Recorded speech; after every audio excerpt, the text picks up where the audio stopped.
Oh, you motherfuckers. Okay, I'm putting cases on all you bitches. Bring me everyone. What do you mean everyone?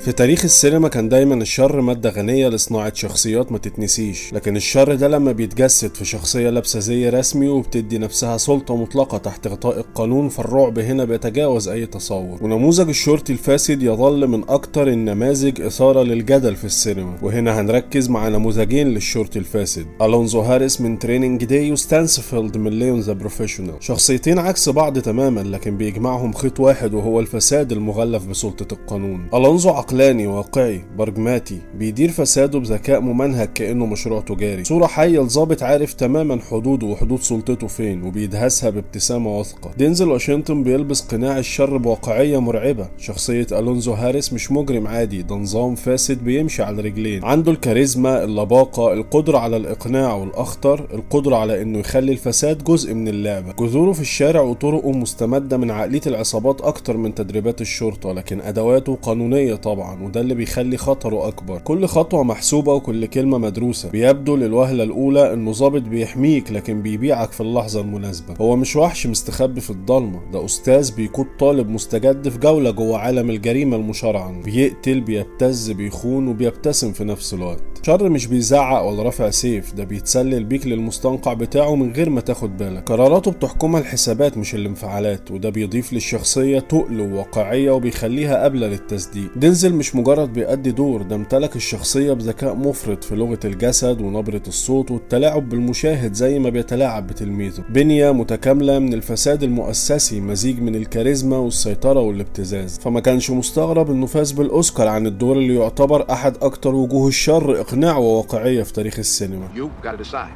whether you're a wolf or a sheep.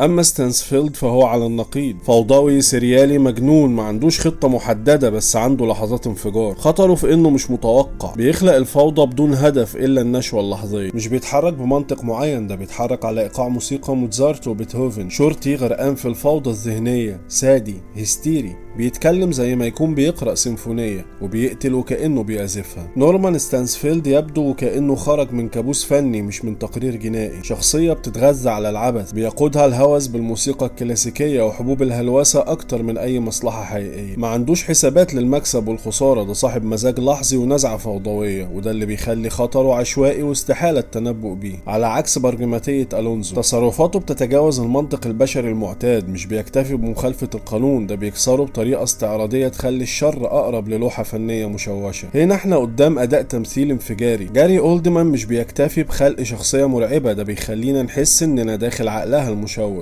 كل نظرة، كل حركة جسدية، كل تنهيدة، ده مش شر ممنهج زي ألونزو، ده شر عبثي بدون قواعد، أقرب لتجسيد سينمائي مسرحي بيتأرجح بين الهدوء القاتل والانفجار الجنوني في ثواني، وده اللي بيديه حضور غير متوقع على الشاشة. I love Mozart.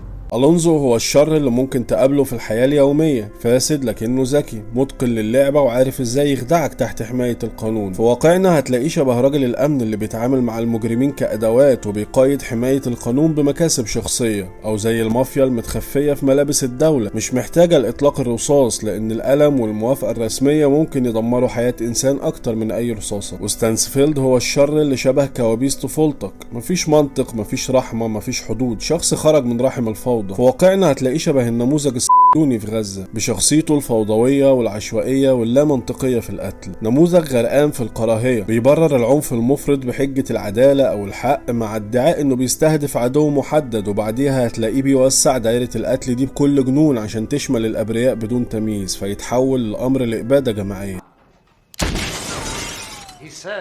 Go back inside. النتيجة في الحالتين واحدة، إخفاء الفوضى خلف خطاب رسمي وتحويل المدنيين والأطفال لضحايا جانبية مبررة بسردية القوة. فرق ألونزو عن ستانسفيلد إنه مش بيحرق الناس بشكل مباشر، ده بيختار إنه يحرقك وإنت بتصدق إنك آمن. ورغم اختلاف النبرة بين الواقعي والسريالي، لكن الاتنين مشتركين في كسر صورة الشرطي النبيل، وبيعيدوا طرح سؤال مخيف: ماذا لو كان من يملك السلطة هو الأخطر بيننا؟ As long as it's gonna have y'all's ass. دينزل واشنطن وجاري اولدمان سابوا بصمتهم الخاصة في تمثيل الشر، ما كانوش مجرد اشخاص شريرة، دول مدرستين للاداء في فهم السلطة حين تفسد. مشاهدتهم مش مجرد درس في الاداء، ده تأمل عميق في النفس البشرية وفي هشاشة القانون قدام النفوس المريضة.